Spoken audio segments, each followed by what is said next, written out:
Maintenant, messieurs, dames, Mariama. Mariama est une femme. Mariama est une femme puissante sur qui on peut compter. Elle va nous parler de « Être à son compte n'est pas un conte de fées ». Mariama.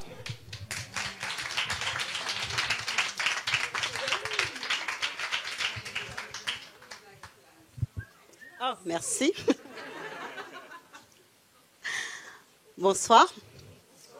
C'est impressionnant en fait. Oh, merci.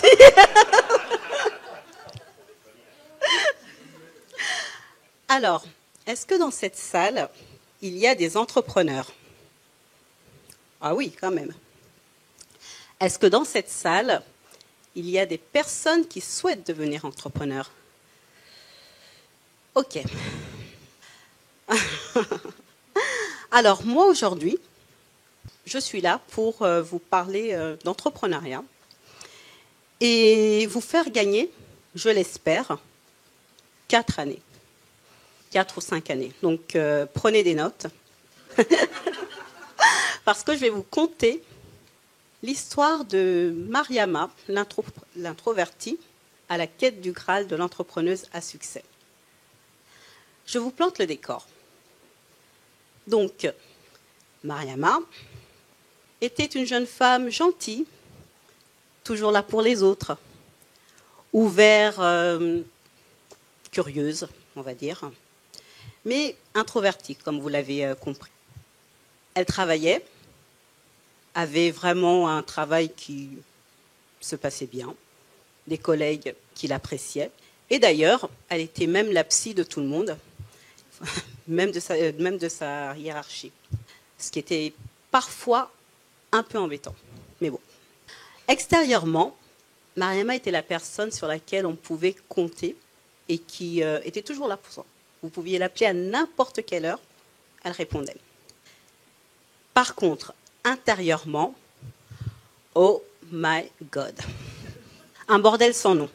Elle rentrait chez elle le soir assez tard, seule, sans mec, même pas un chat qui l'attendait.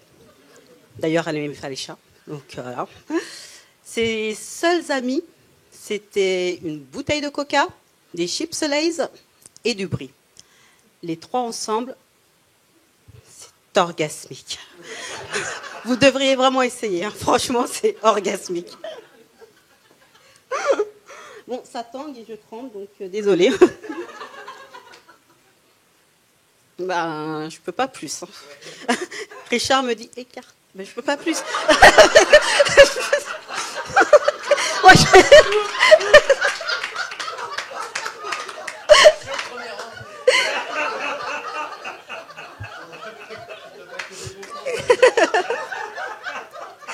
C'est un super coach.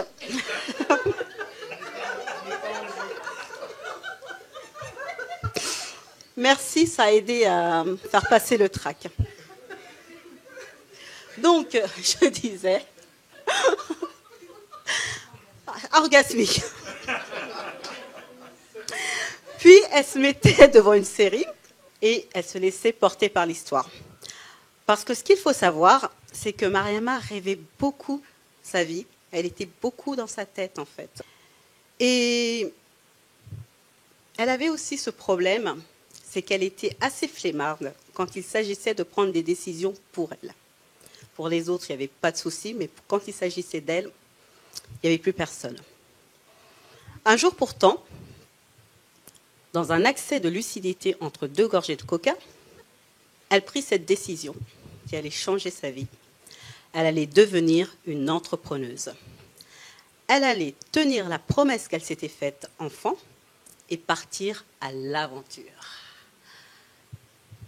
Et donc, elle est partie à la quête du Graal de l'entrepreneuse à succès. Ce Graal se trouvait dans un temple, en fait, au fin fond du temple, pas à l'entrée, vous savez. Et il y avait un labyrinthe, en fait, pour pouvoir y accéder. Et donc, elle était juste munie de son idée, de son envie de changer le monde. Et elle se dit, j'y vais. Elle entra dans la première entrée, puisqu'il y avait plusieurs entrées, et cette entrée disait « créer dans son domaine d'expertise ». Elle se dit bah, « c'est génial, ça fait 15 ans que je travaille dans le commerce international, bah, j'ai juste à reproduire tout ce que j'ai fait dans le monde du salariat, et le succès va arriver facilement. Je vais pouvoir gagner de l'argent très très vite ». Ce qu'elle ne savait pas, c'était que dans ce labyrinthe, il y avait plusieurs pièges, et que là, elle venait de tomber dans le premier piège. Ce piège, c'est se lancer dans l'entrepreneuriat juste pour l'argent. En fait, quand on se lance dans l'entrepreneuriat juste pour l'argent, qu'est-ce qui se passe? C'est comme si vous preniez un job juste pour le salaire. Qu'est-ce qui va se passer? Ben, c'est qu'à la fin du mois, vous allez avoir certes une fiche de paye qui va vous faire plaisir, mais à quel prix? Des heures pas possibles. Souvent, vous allez être dans une ambiance qui est toxique et vous allez finir par détester ce que vous faites. Et bien, c'est exactement ce qui s'est passé pour elle. Elle devint l'esclave de son travail, de son entreprise. Elle détesta ce qu'elle était en train de faire. Et pire que tout, c'est qu'elle atteignait très rarement l'objectif financier qu'elle s'était fixé. Elle ne comprenait pas. Mais bon, elle vit qu'il y avait une autre entrée qui disait « créer un super site Internet ». Bah, oui, en effet, si elle voulait attirer du monde, il fallait qu'elle crée un site Internet. Donc elle a créé ce site Internet qui était super beau. Tout le monde le voyait en disant « Oh, il est beau ton site Internet !» Et elle était super fière. Elle pensait en fait qu'il suffisait juste de créer ce site Internet et que les personnes allaient venir sonner à sa porte et lui donner leur argent qu'ils avaient durement gagné. Ben là, c'était le deuxième piège. Elle ne savait pas en fait que sur le net, eh bien, oui, il faut avoir un site Internet, mais d'abord, il faut donner gratuitement avant de pouvoir recevoir. Et elle ne comprenait pas. Elle se disait, mais c'est pas possible. Là-bas, il y a des personnes qui ont commencé en même temps qu'elle, et il y avait pas mal de personnes qui allaient voir ce qui se passait, mais elle, il se passait rien chez elle. Donc, elle se dit, je vais peut-être regarder ce que fait le voisin et copier ce qu'il fait. Après tout, si ça marche pour lui, ça devrait marcher pour moi. Et là, elle tomba dans son troisième piège. En fait, elle est tombée dans plein de pièges. Elle était un peu naïve, elle avait du mal à comprendre. Ce piège, c'était de copier ce que fait l'autre entrepreneur et de ne pas chercher son unicité et ses talents. Donc elle se dit, bon, ce qui marche bien, c'est l'infoprenariat. Bon, ben, je vais créer un programme en ligne et puis je vais le vendre via un webinaire et ça va marcher. Sauf que elle ne savait pas comment créer un webinaire. Mais là, par miracle, c'est toujours par miracle que les publicités Facebook arrivent, on ne sait pas comment elles arrivent, mais par miracle, elle voit une publicité d'une nana américaine qui promettait qu'en 30 jours, elle pouvait mettre en place son webinaire, le vendre et gagner 10 000 $, donc 10 000 €. Le programme était cher, mais elle pouvait payer en plusieurs fois. Donc elle s'est dit, ok, je vais le faire. Ce qu'elle ignorait, c'est qu'elle venait de tomber dans le 4e piège, qui est celui d'acheter plein de programmes. Donc, elle achète ce programme, elle le commence, ça se passe bien, et là, elle se rend compte que, ah oui, mais en fait, elle ne sait pas comment créer un programme en ligne. Pas de panique. Elle va acheter un programme en ligne pour apprendre à faire des programmes en ligne. Donc, elle l'achète. Et à ce moment-là, une personne surgit et lui dit « Oh, tu veux vendre ton programme en ligne? Super, mais pour pouvoir le vendre, il va falloir que tu le vendes à ton marché chaud. Et tu n'as pas de mailing list. Tu n'as pas de mailing list? Pas de panique. Je vais t'aider à le faire parce que moi, j'ai un programme. Donc, achète-le. Et là, elle sortit sa carte bleue. Et elle l'acheta. Et à ce moment-là, la ronde des webmarketeurs commença. Tu ne sais pas comment mettre en place un système de capture d'email? Non. Pas de panique. Grâce à ma formation, je vais t'apprendre étape par étape comment faire. J'achète. Tu as une liste d'abonnés, mais ne sais pas comment leur vendre tes produits? Pas de panique. Je vais t'apprendre à rédiger des newsletters. J'achète. Tes newsletters marchent bien, mais tu n'arrives pas à convertir? C'est parce que tu n'as pas des pages de vente captivantes. Grâce à ma formation, tu sauras comment rédiger une page de vente magnétique. J'achète. Ah, mais pour que ta cible puisse acheter sans que tu n'aies rien à faire, il te faut un tunnel de vente et miser sur les publicités Facebook. Tu ne sais pas comment? Je peux t'aider. J'achète.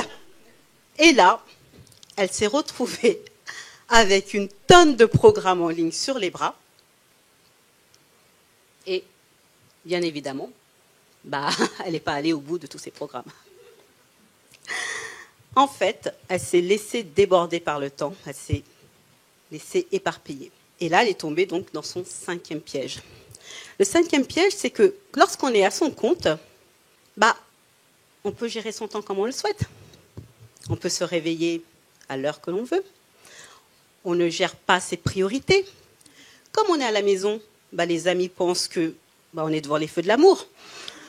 Donc, ils nous sollicitent à n'importe quelle heure. Et nous, on dit oui. Voyez-vous, le 4e piège, qui était celui d'acheter tous ces programmes, pourquoi elle l'a fait? Elle l'a fait non pas comme un investissement, mais parce qu'en fait, elle avait peur de se lancer. Toutes ces décisions étaient motivées par la peur. Et donc, quand ses amis lui demandaient « Est-ce que tu peux venir à la maison garder les enfants? Ça ne va pas là avec mon époux, est-ce que tu peux m'aider ?» Elle sautait sur l'occasion. Et puis, peu à peu, il se passa quelque chose.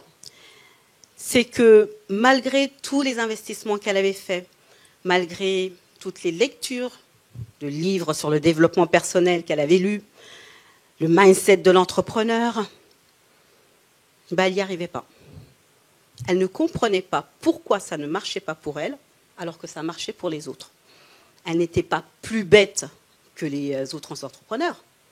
Non, mais ça marchait pour les autres, mais pas pour elle. Et là, elle commença à déprimer.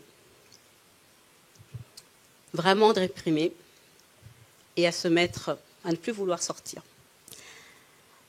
Elle est restée à peu près 1 mois dans son lit. 1 mois où elle ne faisait que regarder des séries, manger des chips Soleil, ça vous le savez. 1 mois pendant lequel elle surfait beaucoup sur les réseaux sociaux et voyait tout ce que faisaient les autres, toutes leurs belles réussites sur Facebook, sur Instagram, la vie rêvée des entrepreneurs, vous savez. Mais elle, ça ne marchait pas. Donc forcément, elle n'allait pas bien. Et puis qu'est-ce qu'elle allait dire à sa famille, à ses amis? Elle s'était lancée, ils ne voyaient pas de résultats tangibles, elle n'en voyait pas de tangibles. Ce qu'elle n'avait pas compris, c'est qu'en fait, l'échec fait partie de cette aventure. Vous savez, elle savait que échouer faisait partie du deal, mais savoir quelque chose de manière théorique et intellectuelle n'est pas la même chose que de le ressentir et de l'expérimenter. Donc, au bout d'1 mois, elle en a eu marre. Et dans un accès, mais vraiment de désespoir, elle se mit à hurler dans sa chambre. Et là, elle prit une décision drastique. Il fallait soit qu'elle trouve une solution, ou soit en finir. Et quand je dis en finir, c'était vraiment en finir. À ce moment-là, elle reprit ses lectures de développement personnel et retrouva le livre de Simon Sinek, Find Your Why. Elle le lut. Et puis, en fait, à la fin du livre, elle se rend compte qu'il y a un livre d'exercices pratiques. Et là, elle le prit et elle commença à travailler dessus. En fait, là, sa 7e et dernière erreur, ça a été de ne pas prendre en compte la clarté. Clarté sur qui elle était, clarté sur son message, clarté sur ce qu'elle allait offrir au monde. Tout ça, elle ne le savait pas. Et elle se rendit compte, en commençant à travailler ces exercices, qu'il fallait qu'elle arrête d'aller chercher les réponses à l'extérieur et qu'en fait, toutes les réponses étaient en elle et qu'il fallait qu'elle prenne son courage et qu'elle aille chercher en elle. Et c'est à ce moment-là qu'elle découvrit le Graal.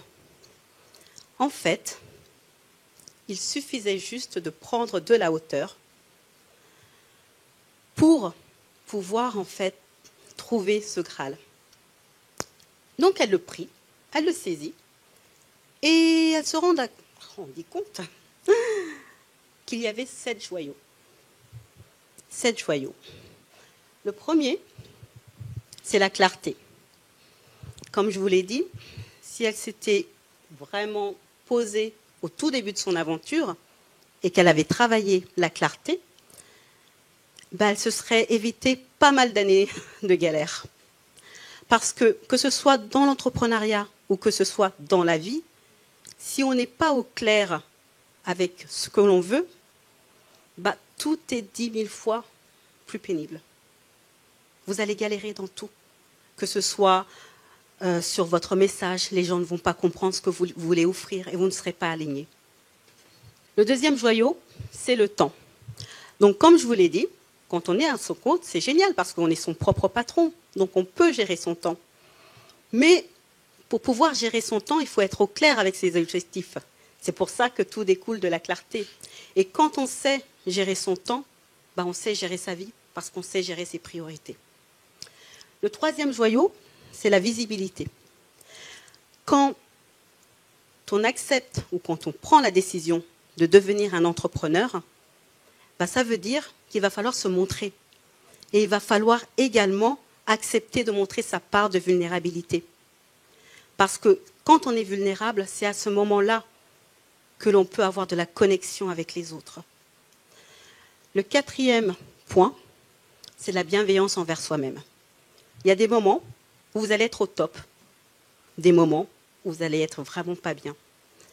Et il faut l'accepter avec bienveillance et de se dire que on aime ces contradictions, comme le disait Sandrine. On les aime et on les accepte et on avance. Le cinquième joyau, c'est de s'entourer de personnes qui nous ressemblent. Vraiment, le chemin de l'entrepreneuriat est un chemin qui est vraiment, sinueux, qui n'est pas facile. Il est semé d'embûches. Et même si on a une famille, des amis que l'on aime, ils ne peuvent pas comprendre toutes les déconvenues qu'on peut avoir. On peut se retrouver souvent très très seul. Et avoir des personnes qui connaissent ce chemin, ça va être plus facile pour partager à la fois ses défaites, mais aussi ses victoires. La patience. La patience. Alors j'aime bien cette citation qui dit « La patience est un arbre dont la racine est amère et dont les fruits sont très doux ». Vous vous rappelez que quand elle a commencé à investir, elle voulait avoir des résultats tout de suite. Et souvent dans l'entrepreneuriat, vous allez le voir, ceux qui sont intéressés par ça, il y a beaucoup de pubs Facebook sur tous ces coachs qui vous vendent de réussir à faire un chiffre d'affaires à 100 000 € en l'espace de 3 mois. Cela prend du temps, le temps que ça mature, et c'est normal. Ensuite, le 7e, c'est être son propre parent. Un parent, c'est quoi? C'est une personne, bien sûr, qui aime son enfant, qui pourvoit ses besoins, mais c'est aussi une personne, ou des personnes, qui va donner des ordres à son enfant. Range ta chambre, brosse tes dents, mange des légumes, lâche ta console de jeu. Et donc, dès l'enfance, on va associer des activités qui sont désagréables à une autorité. Et c'est pour ça que quand on est en entreprise, finalement, c'est rassurant. Parce que on a une personne, une autorité qui va nous dire ce que nous devons faire. Malheureusement, quand on se met à son compte, qu'est-ce qui se passe? Il n'y a plus maman, il n'y a plus papa, il n'y a plus de chef. On est tout seul, on est son propre chef. Et comme un enfant, qu'est-ce qu'elle a fait, Mariama? Elle s'est levée tard, elle s'est couchée tard, elle allait sur les réseaux sociaux comme elle voulait, elle ne gérait pas son temps, et toutes les activités qui étaient plutôt désagréables, elle ne les faisait pas. Être son parent, ça a été de se dire, Mariama, tu te lèves à 7 heures du matin, tu te lèves, tu prends ta douche, tu t'habilles et tu travailles de 9 heures à midi, de 14 heures à 17 heures. Et surtout, tu préviens tes amis que tu n'es pas disponible durant cette tranche-là parce que tu travailles. C'est aussi se dire, Mariama, tu ne vas pas sur les réseaux sociaux et tu n'y traînes pas, tu y vas juste à des moments donnés dans ta journée. C'est ça être son propre parent, c'est ça être responsable. Donc ce que je voulais vous dire aujourd'hui, ce soir plutôt, c'est que être à son compte n'est pas un conte de fées, mais c'est un conte de faits. Ça peut devenir un conte de fées à condition que vous vous lanciez pour les bonnes raisons, que vous ayez la résilience d'aller aussi chercher en vous et que vous ayez de la patience et de la bienveillance. Merci.